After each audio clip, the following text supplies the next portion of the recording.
¿Qué es ese yo que defiendes con tanto empeño? ¿Y acaso es realmente quien eres o simplemente una máscara frágil cosida con recuerdos, miedos y deseos? Deberías escuchar porque el ego, ese arquitecto silencioso de la separación, es a la vez tu escudo y tu prisión, prometiendo identidad y control mientras te roba la experiencia directa de la vida. El problema no es solo filosófico, sino profundamente práctico. Cada discusión nacida del orgullo, cada noche en vela repasando viejas heridas, cada mirada ansiosa hacia lo que otros piensan de ti, brotan de la misma raíz, la demanda del ego de existir como el centro del universo. El dilema es que crees que te proteges cuando en realidad defiendes una ilusión. Y mientras te aferres a ella, la textura real de la vida pasará inadvertida. Pero si permaneces conmigo hasta el final de este viaje, descubrirás un secreto capaz de disolver los muros de la prisión, revelando una claridad y una paz más allá del parloteo incesante del ego. Los estoicos advirtieron contra ser gobernados por la opinión, recordándonos que el elogio o la crítica externos no valen tanto como la virtud interna, mientras el budismo enseñó que aferrarse al yo es la fuente misma del sufrimiento, la ilusión que nos ata a la insatisfacción. La psicología moderna confirma esta verdad con estudios sobre el pensamiento autorreferencial, mostrando cómo la activación constante de la red por defecto alimenta la ansiedad y la depresión, mientras que las prácticas de atención plena la aquietan, dando paso a la presencia y al bienestar. Imagina estar frente a un espejo que no refleja tu rostro sino tus pensamientos. Cada creencia sobre quién eres fuerte, débil, amado. No amado se pega al vidrio hasta que ya no ves a través de él. Eso es el ego, una niebla sobre el espejo de tu ser. Haz una pausa ahora y piensa en tu propia vida. ¿Cuándo fue la última vez que te sentiste atrapado por la necesidad de probarte, de defender tu imagen, de ser alguien a los ojos de los demás? Esa inquietud es el ego en acción, y reconocerla es la primera grieta en su armadura. Los antiguos sabían que la libertad no se encuentra conquistando el mundo, sino conquistándose a uno mismo. Y conquistar el ego significa aprender a verlo tal como es, ni amigo ni enemigo, sino un patrón de pensamiento. Comencemos a explorar cómo el ego te aleja de la vida real y cómo puedes comenzar a aflojar su agarre. Considera cómo el ego secuestra incluso las experiencias más ordinarias. Entras a una habitación y antes de notar su color o su aroma, tu mente ya calculó si perteneces, si los otros te notan, si pareces lo bastante competente. En lugar de estar presente, vives en una simulación, en una actuación para un público imaginario. Marco Aurelio escribió que no nos perturban las cosas en sí, sino los juicios que hacemos sobre ellas. Y aquí el juicio es sobre ti. El budismo compara el ego con una casa construida sobre arena, pidiendo reparación constante porque no resiste las tormentas de la impermanencia. La psicología confirma que la autoestima frágil atada a la validación externa genera ciclos de euforia y caída. Visualiza el ego como un actor exigente que insiste en que el foco se mantenga siempre sobre él, agotando al equipo y cegando al público ante la obra misma. En tu vida este actor grita, ¿y yo qué? Y hasta que la riqueza de la escena se pierde. Haz una pausa y nota los pensamientos que giran en tu mente. ¿Cuántos de ellos protegen o promueven la imagen del yo? Nombrarlos ya revela su naturaleza. Este es el comienzo de la libertad. Recapitulemos. El ego construye ilusiones de identidad, secuestra la percepción y ata tu paz a la validación. Detrás de esta puesta en escena, yace un ser más profundo que no exige aplausos ni teme la crítica. Y el camino que vamos a recorrer te mostrará cómo tocar esa presencia más profunda. Para comprender por qué el ego resulta tan persuasivo, debemos examinar sus raíces. El ego prospera en la comparación. Se define no por lo que eres, sino por cómo te mides con los demás. Séneca observó que a menudo nos preocupamos más por cuánto vivimos que por cuán bien vivimos. Y en el mismo sentido el ego se obsesiona con la cantidad. Estatus, posesiones, unidades de reconocimiento digital, en vez de la calidad del ser. El budismo llama a esto sed, una sed interminable que impulsa la rueda del sufrimiento. La psicología moderna identifica la comparación social como un motor principal de infelicidad, mostrando que cuanto más nos comparamos, menos satisfechos estamos, sin importar las circunstancias reales. Imagínate escalando una montaña, pero sin mirar el paisaje, solo comparándote con los otros escaladores. Tanto si estás por encima como por debajo, sigues esclavo de la carrera. Esa es la trampa del ego. El costo es enorme. Relaciones convertidas en competencia, logros envenenados por la envidia, alegría robada por la inseguridad. Haz una pausa aquí.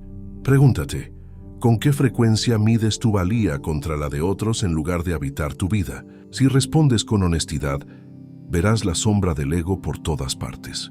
Recapitulación. El ego se alimenta de la comparación, del deseo, de la ilusión de que lo externo llenará la falta, y la única salida es pasar de la comparación a la presencia, del ansia a la suficiencia. Avancemos. El ego también sobrevive aferrándose a historias. Estas historias se vuelven la narrativa de quién crees que eres, hiladas con fragmentos de memoria e imaginación. Soy la víctima de mi pasado. Soy el héroe que siempre debe triunfar. Soy el insuficiente que nunca alcanza. Estas identidades, repetidas hasta el cansancio, se endurecen en máscaras que olvidas que son máscaras. Los estoicos advertían contra permitir que la fortuna, sea buena o mala, defina tu esencia. Epicteto enseñó que no son los eventos los que nos encadenan, sino las historias que pegamos a ellos. El budismo va más allá, señalando que la idea de un yo permanente es una historia fabricada por la mente, una sucesión de pensamientos a la que nos aferramos como si fuera sólida. La psicología hace eco con la teoría de la identidad narrativa, mostrando cómo el modo en que encuadras tu vida influye en tu salud mental, atrapándote en rumiaciones o en un orgullo falso. Imagina tu mente como una biblioteca, donde los libros se reescriben constantemente, y tú te aferras a un solo volumen proclamando, «Esto soy yo». En realidad la biblioteca es vasta, las historias cambian, y tú no eres el libro sino el lector. Haz una pausa y reflexiona. ¿Qué relato sobre ti repites con más frecuencia y cómo moldea tu día a día? Notar la historia es aflojar su agarre. Recapitulamos. El ego teje relatos, pero tú no eres el relato. Entrar en la vida real es reconocer que eres más que la narrativa. El ego, además, se alimenta de la resistencia. No puede existir sin algo contra lo cual empujar. Cuando la vida fluye con facilidad, el ego susurra que algo anda mal, y cuando surgen obstáculos se hincha de indignación. Marco Aurelio se preparaba cada día para encontrarse con la ingratitud y la arrogancia, sabiendo que esas reacciones nacían de la ignorancia y no del daño intencional. Su negativa a dejarse provocar fue su escudo contra la demanda del ego de resistir y vengarse. El budismo describe esto como aversión, la contraparte del afán, y ambas mantienen en marcha la rueda del sufrimiento. La psicología lo llama sesgo de negatividad, la tendencia a amplificar amenazas y a rumiar sobre ellas más que disfrutar de los dones. El ego aprovecha este sesgo para mantener su drama. Imagina nadar en un océano inmenso, pero fijarte solo en la nube de la tormenta en el horizonte. El ego te asegurará que esa tormenta es tu identidad. Haz una pausa y observa qué resistencia cargas ahora. Un rencor, una frustración, una discusión que repites una y otra vez. Nota cómo el ego se alimenta de ello y te ata al pasado o al futuro. Recapitulación. El ego se aferra a historias y resistencias, pero ambas son ilusiones que podemos dejar ir. El primer entrenamiento práctico es la conciencia. El ego prospera en las sombras, pero se debilita bajo la luz de la atención. Los estoicos practicaban la reflexión diaria, escribiendo sus pensamientos para discernir cuáles pertenecían a la razón y cuáles al orgullo. Los budistas cultivan la atención plena, observando cada pensamiento surgir y desvanecerse sin apegarse. La psicología enseña la difusión cognitiva, entrenando a las personas a ver los pensamientos como eventos mentales y no como verdades inmutables. Imagina cada pensamiento como una burbuja que asciende en un estanque. Algunas son grandes, otras pequeñas, pero ninguna perdura. El ego insiste en que debes perseguir o proteger cada burbuja, pero la conciencia te permite verlas estallar sin drama. Haz una pausa y prueba ahora. Observa un pensamiento que venga a tu mente y etiquétalo suavemente como pensamiento. Míralo disiparse. En ese instante el ego pierde terreno. Recapitulamos. La atención expone el ego, descubriendo sus trucos como eventos pasajeros. Esto es el principio de la liberación. Vivir más allá del ego no significa borrarlo por completo, porque ni siquiera los sabios renuncian al uso de la palabra yo, sino reconocer que ese yo es una herramienta, no la esencia. Los estoicos insistían en que somos partes de un todo mayor, ciudadanos del universo, no individuos aislados. Marco Aurelio se recordaba que lo que daña a la colmena daña a la abeja, disolviendo la ilusión de que su ego puede situarse aparte del orden mayor. El budismo habla de anatta, la doctrina del no yo, que no niega la existencia pero revela que el yo no es fijo. Surge y se disuelve como una llama La psicología lo confirma con la investigación sobre la autotrascendencia, mostrando que cuando las personas experimentan asombro o conexión profunda, las fronteras del yo se desvanecen y reportan mayor bienestar. Imagina una vela creyéndose separada del fuego, cuando en verdad forma parte de la misma llama. Así el ego confunde su chispa temporal con la totalidad. Haz una pausa y recuerda la última vez que te sentiste profundamente conectado con algo más grande que tú. Una pieza musical, la vista de las estrellas, la risa de un ser querido. En ese instante el ego aflojó su agarre. Recapitulación. El ego no es maligno, sino limitado, y la liberación viene al reconocerse como más que el pequeño yo. El camino práctico para vivir más allá del ego implica cultivar la presencia. La presencia es el estado en el que el ego no puede sostenerse porque depende del pasado y del futuro, de la memoria y de la anticipación, mientras que la presencia se ancla únicamente en el ahora. Los estoicos aconsejaban limitar la mirada al presente porque el pasado se ha ido y el futuro no es seguro. El budismo enseña lo mismo mediante la atención a la respiración, la caminata consciente y la observación de las sensaciones. La psicología ha documentado los beneficios de los estados de flujo en los que la absorción profunda en la tarea disuelve la autoconciencia. Imagina caminar por un bosque y notar la textura de la corteza, el sonido del viento, el aroma de la tierra. En ese momento el ego se aparta y la vida se hace vívida. Haz una pausa y practica ahora. Siente tu respiración. Observa tu entorno, permite que este instante sea suficiente. Recapitulación. La presencia es el antídoto del ego porque te saca de las historias, las comparaciones y la resistencia, devolviéndote a la realidad. Otra vía para aflojar la mano del ego es la compasión. El ego proclama separación. La compasión muestra interconexión. Marco Aurelio se repetía que cada persona es un hermano o una hermana, compartiendo la misma razón, la misma naturaleza humana. El budismo sitúa la compasión en el centro de la práctica, viendo el sufrimiento ajeno como inseparable del propio. La psicología demuestra que los ejercicios compasivos reducen la rumiación y aumentan la felicidad, desplazando la atención hacia afuera en lugar de hacia adentro. Imagina ver tu taza de agua teñida de tinta. Mientras la taza sea pequeña, la tinta domina, pero vertida en un lago vasto, se diluye hasta desaparecer. La compasión ensancha el corazón hasta que las manchas del ego se disuelven. Haz una pausa y trae a la mente a alguien con quien tengas dificultad. Imagina su dolor y su deseo de ser feliz. En esa imagen el ego se suaviza. Recapitulación. La compasión disuelve la separación, invitándote a regresar a la vida real más allá del ego. Nos acercamos ahora al núcleo de la revelación prometida. El ego te ata al reconocimiento, a la búsqueda constante de ser visto y aprobado. Sin embargo, la aprobación es como beber agua salada. Cuanto más tomas, más sediento te vuelves. Los estoicos fueron claros al advertir que la fama no es sino un eco de voces pasajeras, que la reputación escapa a nuestro control. Marco Aurelio recordaba que quienes elogian hoy, olvidarán mañana. Sus juicios perdidos en el tiempo. El budismo incluye esta advertencia entre los vientos mundanos que agitan la mente. La psicología habla de motivación extrínseca, mostrando que depender de la validación externa conduce al agotamiento y al vacío, mientras que el significado intrínseco te sostiene. Visualiza un árbol que se dobla con cada ráfaga de viento.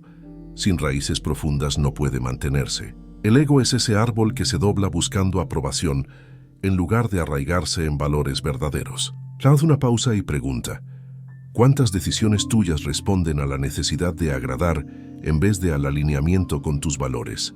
Reconocerlo es el primer paso hacia la libertad. Recapitulación.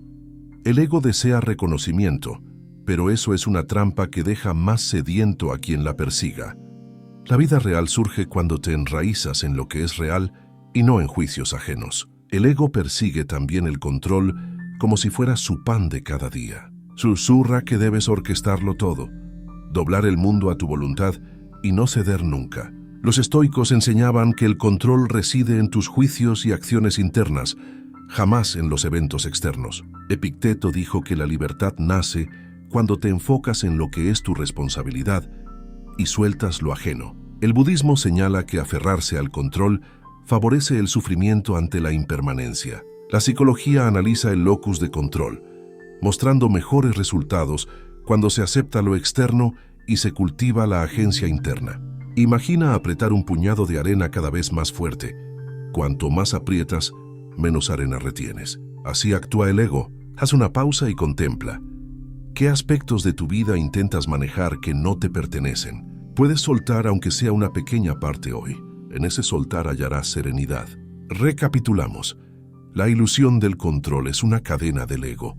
Renunciar a esa ilusión abre la puerta a la paz. Otro obstáculo profundo es el miedo al silencio. El ego se vuelve ruidoso porque teme lo que aflora cuando el ruido cesa. El silencio amenaza su existencia porque sin ruido no hay historia que defender, ni comparación que ganar, ni máscara que sostener. Los estoicos buscaban momentos de calma para retirarse al interior.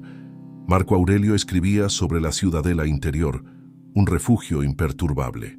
El budismo hace del silencio el corazón de la meditación, un suelo fértil para la visión. La psicología verifica que la soledad elegida restaura el foco y la salud mental. Imagina un escenario en el que el actor ha abandonado su papel y la sala queda en quietud. Allí comienza la obra verdadera. Haz una pausa ahora. Cierra los ojos unos instantes. Escucha sin nombrar y nota cómo el ego se aquieta. Recapitulación. El silencio no es vacío sino plenitud, el espacio donde la vida se hace más intensa. Conforme nos acercamos al cierre, el cuadro se aclara. El ego te distancia de lo real mediante la comparación. Las historias, la resistencia, la búsqueda de reconocimiento, la ilusión del control y el ruido constante. No obstante, a través de la conciencia, la presencia, la compasión, la entrega y el silencio, puedes volver a casa hacia la vida que siempre te ha esperado. Y ahora llegamos al corazón del descubrimiento prometido. El ego no es tu esencia, sino apenas una sombra proyectada por el pensamiento, una construcción temporal que te hizo creer que es el todo. Vivir sujeto al ego equivale a confundir el mapa con el territorio, a comer el menú en lugar de la comida, a tomar el sueño por la vigilia. Los estoicos lo comprendían cuando hablaban de vivir conforme a la naturaleza, no al clamor del orgullo, sino a la razón y la virtud duraderas. Marco Aurelio se recordaba que era una parte pequeña del universo y que servir al todo era vivir en verdad. El budismo lo dice mediante la enseñanza del no yo, mostrando que aferrarse al ego es la raíz del sufrimiento y que la liberación llega al ver su ilusión. La psicología moderna refleja esta sabiduría. Prácticas que reducen la rumiación centrada en uno mismo incrementan la alegría, la resiliencia y la conexión.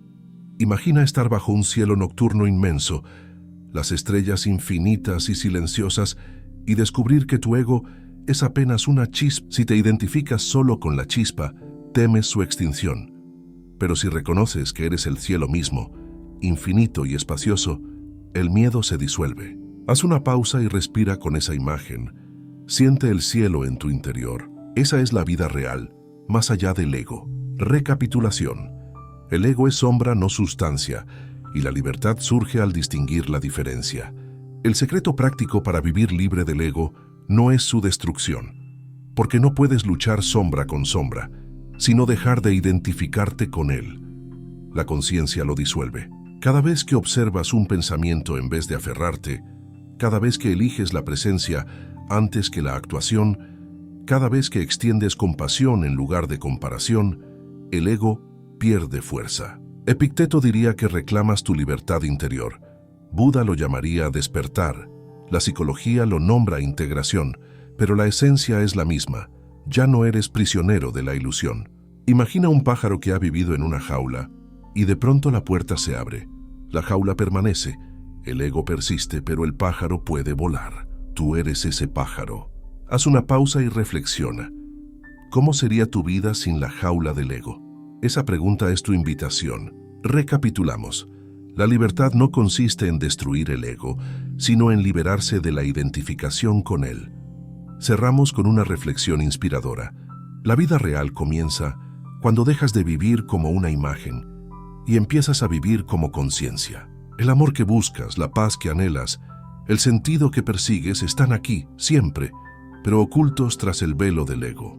Levanta ese velo y descubrirás que nunca estuviste separado de la realidad, solo distraído por una voz que reclamaba el escenario. Y ahora te dejo con esta pregunta final. ¿Cómo aplicarás esto en tu vida diaria? ¿Cómo te recordarás en momentos de orgullo, miedo o comparación que el ego no eres tú y que la realidad es más rica que la ilusión? Comparte tu reflexión en los comentarios. Tu perspectiva puede inspirar a otros. Ese es el cumplimiento de la promesa hecha al inicio. Revelar un secreto transformador que puede liberarte del dominio del ego y devolverte al contacto con la vida real. El secreto no consiste en luchar contra el ego, porque cada vez que luchas contra él, lo fortaleces al tomarlo demasiado en serio. El secreto es verlo tal como es, un fenómeno pasajero, y elegir no convertirlo en tu identidad. Los estoicos llamaban a esto dominio de sí mismo, la capacidad de reconocer qué está bajo tu poder y qué no. Epicteto recordaba que si alguien te insulta, no es el insulto el que te daña, sino tu juicio sobre él. De la misma manera, no es el ego el que te aprisiona, sino tu decisión de confundirlo contigo mismo. El budismo lo enseña con claridad. Cuando observas el surgimiento y la disolución de los pensamientos sin apego, descubres que no eres esos pensamientos, sino la conciencia que los contempla. La psicología moderna lo nombra metacognición o atención plena, y muestra que quienes aprenden a tomar distancia de sus pensamientos reducen su sufrimiento y amplían su bienestar. Imagina una campana sonando. Al principio el sonido es fuerte, vibrante, ocupando todo el espacio, pero si escuchas con atención, notas que el sonido se extingue y lo que queda es el silencio profundo que siempre estuvo allí. Así funciona el ego.